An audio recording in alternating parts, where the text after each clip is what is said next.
Yo, selamat datang di channel Sugianta TV. Di video kali ini saya akan memperlihatkan proses pengolahan bulus menjadi ragam makanan khas Bali yang super lezat, guys. Ya ampun, Pak. Di Bali terdapat salah satu warung makan yang khusus menjual olahan bulus ini. Tempatnya bernama Warung Makan Bu Yuli yang terletak di Jalan Raya Penarungan, tepatnya di Banjar Blumbang, Penarungan. Seperti apa proses pengolahan bulus ini? Sebelum lanjut, bantu channel ini dengan subscribe hingga nanti mencapai 1 juta subscriber ya guys. Jangan lupa nyalakan lonceng notifikasinya agar kalian tak ketinggalan video terbaru dari channel ini. Nggak usah berlama lagi, langsung saja kita let's go!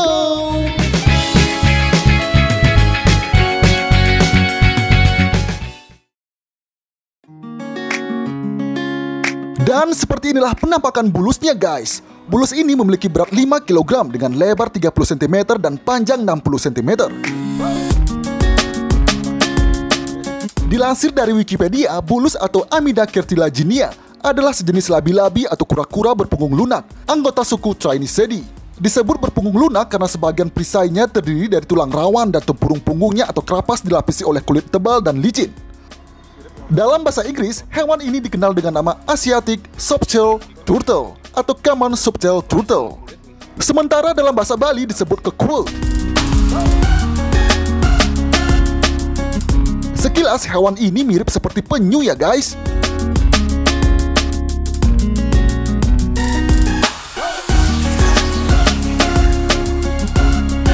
Setelah melewati beberapa proses, beberapa bagian daging dari bulus ini kemudian diolah menjadi ragam makanan khas Bali seperti lawar, serapah, jukut ares, dan tum.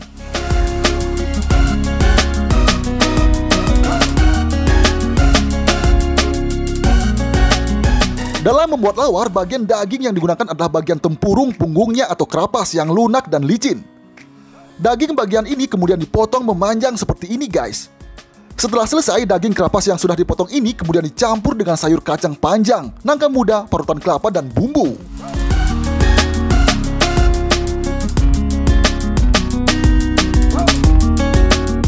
Selain dibuat lawar, daging bulus ini juga dibuat serapah. Dan bagian daging yang digunakan adalah bagian dalam seperti daging perut. Dan seperti inilah penampakan daging bagian dalam dari bulus ini guys. Daging bagian dalam bulus yang sudah dipotong ini kemudian dicampur dengan tepung dan beberapa bumbu lain seperti ini guys.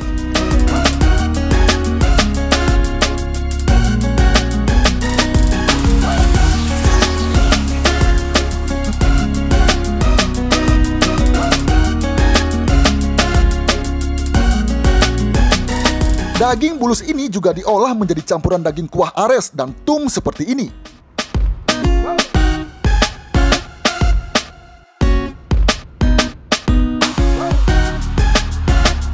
Untuk mendapatkan bulus ini tidak gampang loh guys. Kata sang owner, yaitu Bapak Ketut Sarjana, untuk mendapatkan seekor bulus, dirinya harus menyusuri lembah sungai yang terjal, serta melawan derasnya air sungai.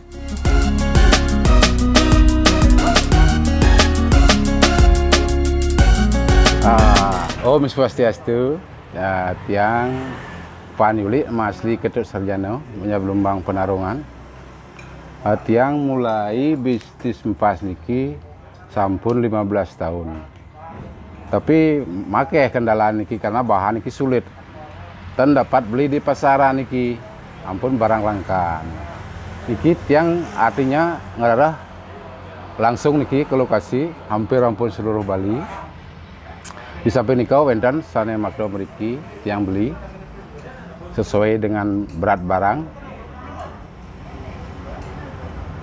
Nika didapatnya di mana Pak? Empas nika lokasinya niki. Lokasi niki ring sungai daerah Gianyar belah Batu sampai Klungkung. Ke baratnya sampai Negara. Selatannya habis Kerobokan. Ke selatan habis sampai selatan. Itu sungai itu sudah pernah Bapak telusuri? Sudah pernah saya telusuri. Secara langsung tiang pendidih nggih. Pak, cara mendapatkan empas ini gimana Pak setelah turun ke sungai, lalu gimana proses pengambilan empasnya ini? Nangkapnya niki. Ya, nangkapnya. Niki cara penangkapan bulus niki ring sungai wenten 3 cara nggih. Mancing, Kalau saya sendiri itu meraba-raba, ngubur orang Bali bilang ngubur dengan alat cangkul, linggis sama calo. Linggis sama calo. Itu Bapak gunakan gimana Pak? Gini ya. Kalau dia di lubang, kita bongkar pakai linggis. Kalau lokasi sungai itu karang pinggirnya sama pasir bawahnya, kita pakai yang namanya besi penajukan. Besi penajukan? Nah iya, ada alatnya sini. Oh, jam berapa Pak biasanya Pak berangkat mencari empasnya? Jam tak tergantung Pak. Tergantung kita punya waktu. Kalau Bapak punya waktu? Iya. Biasanya Pak Bapak berangkat? Jam 9 pagi udah berangkat, jam 3 sore udah balik. Dalam sehari Bapak pasti mendapatkan empas apa enggak? Belum pasti Pak. Belum pasti. Iya. Tapi dalam sehari itu paling banyak nih Pak, berapa empas yang pernah Bapak dapat dan berapa beratnya itu paling gede? Iya. Empas yang pernah saya tangkap, kalau belum kayak sekarang, kita tuh dapat 50 kilo per hari. Kalau sekarang 10-5 kilo aja udah lumayan satu hari. Yang paling gede saya pernah dapat 48 kilo. Itu ketemu di daerah Buduk. Daerah Buduk? Iya. Nah, kendala Pak, kendala Bapak, kesulitan Bapak selama ini dalam memperoleh empas itu apa Pak? Cuaca enggak gimana? Kalau musim hujan kita nangkapnya agak sulit karena sungai itu naik airnya. Nggak kelihatan dia sarangnya bulus. Terus yang bagus itu saat cuaca apa? Wah, yang paling bagus waktu sungai kering. Sungai kering? Iya. Itu berarti si empasnya ini ada sarangnya gitu ya? Ada. Sarangnya. Kalau sungainya sering tuh injakan kakinya dia mau masuk ke lubang itu kelihatan di lumpur. Kita lebih gampang nyarinya. Oh, itu ciri dari Ya, ciri keberadaan empasnya. empas ya. Ngambilnya susah ya Pak. Bulus yang didapat kemudian ditampung di sebuah kolam sederhana yang berada tepat di belakang warung makan miliknya. Saya pun berkesempatan melihat beberapa ekor bulus yang baru selesai ditangkap. Pak, status konservasi dari bulus ini gimana Pak? Nah, kalau misalnya kura-kura setahu tiang itu dilindungi kan Pak? Nah, sementara bulus ini menurut Bapak itu gimana nih status konservasinya? Dulu awalnya saya juga ngambil barang ini di ekspor sebenarnya keluar, Taiwan, Cina, tapi yang pengepul tidak ada izinnya. Nggak ada izinnya, Ya, terus gimana nih? dilarang. Terus saya punya inisiatif, kita olah untuk lokal aja. Oh, berarti kalau misalnya diolah untuk lokal, itu status konservasinya aman gitu Ya, menurut Bapak? untuk sementara aman. Sementara aman ya Pak. Kalau misalnya sampai diekspor, sampai dikirim ke luar Bali ataupun ke luar negeri, itu baru nggak diperbolehkan. Bisa. Karena kita ngirim tuh dia masih hidup dia. Harus hidup. Oh, jadi kalau misalnya kita mengirim ke luar negeri dalam kondisi hidup, itu diperbolehkan atau gimana nih Pak? Enggak, sama sekali enggak boleh. Oke, jadi seperti itu guys. Status konservasi dari bulus atau bahasa keren atau bahasa Jawanya ini labi-labi ini adalah jika dikirim ke luar negeri itu tidak diizinkan. Nah, jika dikonsumsi di lokal, maksudnya di Bali sendiri, itu diperbolehkan Pak ya? Ya, untuk sementara lah. Oke, aku punya informasi menarik buat kalian, khususnya buat kalian yang hobi bermain futsal dan sepak bola nih guys. Jadi buat kalian yang hobi bermain futsal dan sepak bola, lalu memiliki klub sepak bola ataupun futsal, kemudian ingin tampil kompak dan menarik dengan balutan busana yang keren, sesuai dengan desain dari nama klub kalian, aku saranin kalian datang ke Kaos Polos Gen untuk membuat jersey. Nah, seperti yang aku pakai ini guys, jersey-nya sangat bagus sekali nih guys. Warnanya seperti ini, desainnya simple. Nah, dan ini adalah logo dari channel Sujeta TV yang aku kirim kemarin lalu dicetak, kemudian dijadikan di kaos jersey seperti ini guys. Dan hasilnya itu, wow, benar-benar keren. Ini terlihat sablonnya itu benar-benar menyatu guys dengan kain dari jersey yang aku pakai saat ini.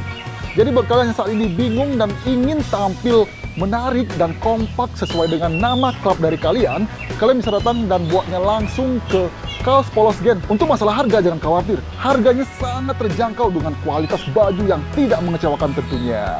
Kalian juga bisa dapat potongan harga sebesar 10% nih guys, hanya dengan men-screen capture video ini. Lalu kalian tunjukkan ke petugas Kaos Polos Gen. Kemudian kalian akan mendapatkan diskon sebesar 10% setiap pembelian kaos polos yang ada di Kaos Polos Gen. Jadi tunggu apa lagi? Buat kalian yang saat ini bingung mencari tempat dan ingin tampil menarik sesuai nama klub kalian, langsung saja datang ke Kaos Polos Gate untuk membuat jersey seperti yang aku pakai saat ini. Kainnya bagus, sablonannya menyatu, dan harga tidak mengecewakan. Kualitas juga tidak mengecewakan nih guys. Oke, jadi tunggu apa lagi? Langsung saja cus!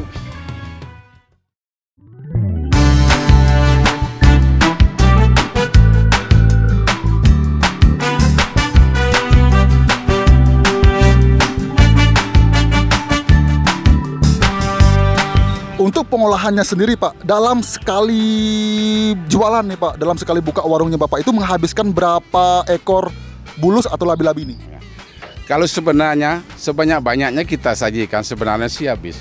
Cuman kita bikin dari mentah sampai matang siap saji itu perlu waktu ya, proses yang lumayan ya. Berapa Pak? Berapa lama untuk mengolah labi-labi ini hingga menjadi sebuah olahan makanan yang disediakan atau dijual di warung babi, ini Empas Bu Yuli? Kalau saya sebenarnya perlu waktu 3 jam ya. 3 jam Pak ya? Dari motong sampai siap saji. Sampai siap saji. Iya. Bapak bukanya di sini di warungnya ini setiap hari apa nih Pak? Selama 2 kali? Jadwalnya Rabu sama Sabtu. Rabu sama Sabtu Pak iya. Ya? Nah, jadi gitu guys. Di warung Empas Bu Yuli ini bukanya setiap hari Rabu dan hari Sabtu.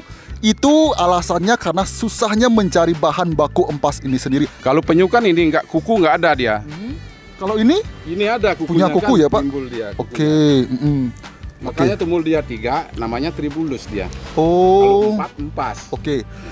Ini guys, perbedaan empas dengan tribulus. Ini namanya tribulus karena memiliki kuku 3. Maka dinamakan tribulus. Kalau misalnya empas memiliki kuku 4 gitu Pak ya. Oke, itulah perbedaannya guys. Jadi yang Bapak pegang saat ini adalah tribulus. Tribulus itu salah satu perbedaannya bisa kita lihat di bagian kukunya itu. Selain itu Pak, apa nih yang membedakan tribulus dengan empas itu sendiri Pak? Kalau sebenarnya yang paling menonjol di kuku lah. Di kuku ya? Iya. Kalau dia timbul 4, kukunya empas. Kadang-kadang kalau orang dulu bilang ada yang 5, itu bedawang namanya. Bedawang ya? Iya. Oke.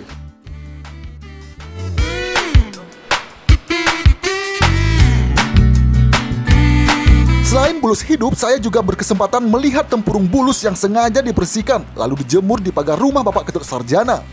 Tempurung bulus yang keras ini, kata Bapak Sarjana, bisa dijadikan hiasan rumah.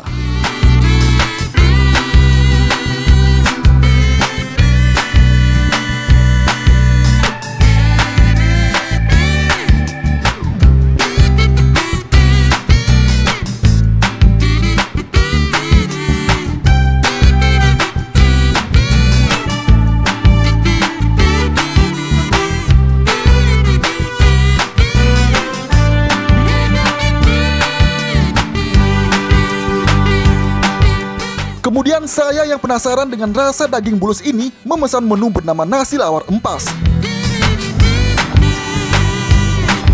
Oke, jadi ini guys, saat ini saya sudah mesan 1 menu komplit nasi lawar empas Pak ya. Nasi lawar empas yang ada di warung Empas Bu Yuli. Ya, Bu Yuli. Nah, di sini seperti ini nih. Seperti ini menu yang dihidangkan. Di sini ada 2, ada nasi campur komplit ditambah dengan kuah. Ini kuah ares ya Pak? Ya, ares. Ini kuah ares nih guys. Oke, sekarang saya makan sambil ngobrol-ngobrol dengan Bapak Yuli. Ini Bapak nama lengkapnya siapa? Nama asli, nama lahirnya? Ketut Sarjana. Ketut Sarjana itu yang tertera di KTP ya Pak? Ya. Ketut Sarjana. Nah, kenapa dipanggil dengan Bapak Yuli? Karena di Bali itu jika anak pertama bernama Yuli itu pasti otomatis dipanggil dengan panggilan Pan Yuli. Oke? Oke, daripada saya ngiler melihat lawarnya ini yang sangat menggoda, kemudian ada serapah ini ya Pak. Ada serapahnya juga, kemudian ada satenya juga. Daripada ngiler, saya langsung aja makan ini sambil ngobrol-ngobrol dengan bapaknya. Ini saya coba dulu yang apa? Yang lawar empasnya ini. Ini dicampur dengan kacang panjang, kemudian buah nangka muda, kemudian ini apa, daging empasnya itu ya Pak? Itu diambil dari gilingan cangkang, pinggiran cangkang. Jadi dagingnya ini kenyal tapi lembut guys. Kemudian padu padannya itu dengan bumbu lawarnya ini sangat menyatu. Ini ditambah dengan daun apa nih? Daun apa? Seledri ya? Enggak. Daun jeruk. Jeruk Ya. Lemon orang beli bilang. Ini ditambah dengan daun jeruk limau, kemudian apa? Bahasa apa yang digunakan Pak? Bahasa genep apa bahasa embe? Bahasa genap. Bahasa genep. Ini pedasnya terasa sekali nih guys. Kita coba lagi.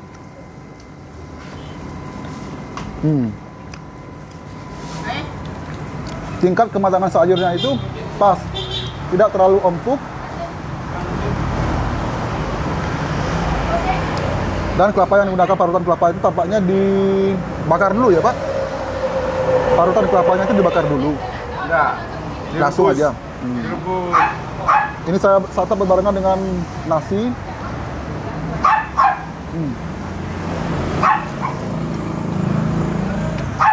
Di sini ada ambenya juga.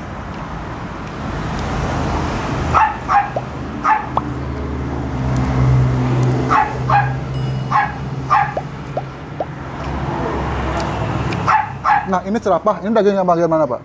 Itu daging yang aslinya dalam tuh. Oh, jadi serapah ini terbuat dari bagian dalam daging dari empas itu sendiri, guys. Ini dicampur dengan apa nih? Kok gini ya? Itu udah daging Gini-gini? Iya. Oh, Itu paha itu yang belakang paha. Pahanya bulat. ini sambalnya apa namanya, Pak? Sambal colo. Sambal colo. Iya. Ini namanya sambal colo nih, guys. Colo, kemudian dikompletkan jadinya serapah ya, Pak? Ya, serapah. Ini khas Badung, khas Penarungan. Jadi sambal colo ini, sambal serapah ini khas Penarungan, kata Bapak Yuli. Bisa coba santap.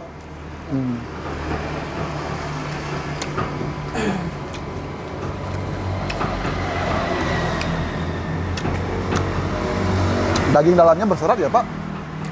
Berserat ya? Beda dengan daging luar cangkangnya itu. Ya, beda. Di sini dagingnya itu berserat nih, guys. Oke. Saya campur dengan lawar juga.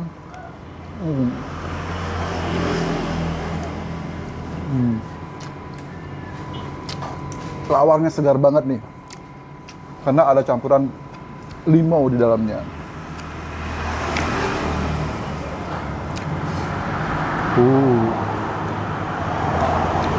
Ini yang buat semuanya itu adalah Ibu Yuli. Jago masak ya istri Bapak ya. Oke, jadi buat kalian yang saat ini bingung mencari tempat makan dan ingin merasakan makanan yang beda dari menu kalian biasanya dan ingin merasakan empas seperti yang saya makan ini, kalian bisa datang ke Penarungan. Ini jalan apa namanya, Pak? Jalan Penarung aja. Jalan Raya Penarungan, tepatnya di apa nih? Banyak Belumbang. Banyak Belumbang nih, guys. Kalian bisa datang ke Banjar Belumbang Penarungan. Cari saja di warung Bu Yuli. Oke, kita makan lagi.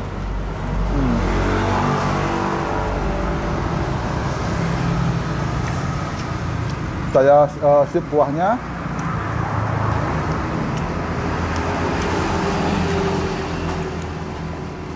Kuah ares, rasanya itu guys benar-benar nyacak, benar-benar nyacak.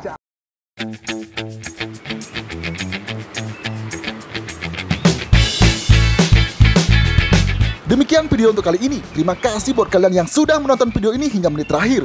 Buat kalian yang belum subscribe, silahkan subscribe. Jangan lupa like dan beri saran serta masukan kalian pada kolom komentar. Sampai jumpa di video berikutnya dan see you!